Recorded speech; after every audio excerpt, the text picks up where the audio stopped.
ሰበር መረጃ ሼህ አላሙዲ በርካሽ እየሸጡት ነው ስለተባለው አፓርትመንት ለማጣራት ወደ ስፍራው አቅንተን ነበር።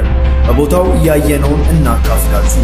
አፓርትመንቱ በመሃል ቦሌ የሚገነባ ሲሆን ከ7 ሚሊዮን ግማሽ ክፍያ ጀምሮ ቀሪውን 50% ደግሞ እስከ 20 ዓመት እየኖሩ በባንክ ብድር የሚከፍሉት ቤት እንደሆነ አረጋግጠናል።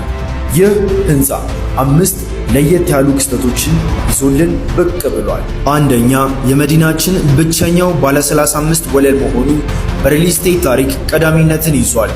ሁለተኛ፣ የቤትና የሱቅ የጣራ ከፍታ የቤቶቹ 3 ሜትር ከ75 ሴንቲሜትር ሲሆን ለሱቆቹ ደግሞ 5 ሜትር ከፍታ አላቸው። ይህ ማለት የኛ አፓርትመንት 7ኛ ፎቅ ጎረቤት ካለው 11ኛ ፎቅ እኩል ያደርገዋል። ሶስተኛ፣ አፓርታማው ሙሉ በሙሉ በደብል ግሌዝ ማቴሪያል ሲሸፈን ድምፅና አላስፈላጊ ሙቀትን ይከላከልልናል። አራተኛ፣ ለመኪና ማቆሚያ የሚሆን እስከ 500 መኪኖችን መያዝ የሚችል G+6 ህንፃ ለብቻው ይኖረዋል።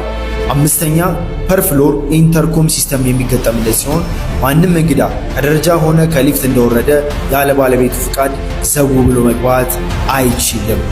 ሆኖም ባጣራነው መሰረት ይህ አፓርትመንት ባለቤትነቱ የሼህ አላሙዲ ሳይሆን የዓለም ገነት ሪል ስቴት መሆኑን አረጋግጠናል።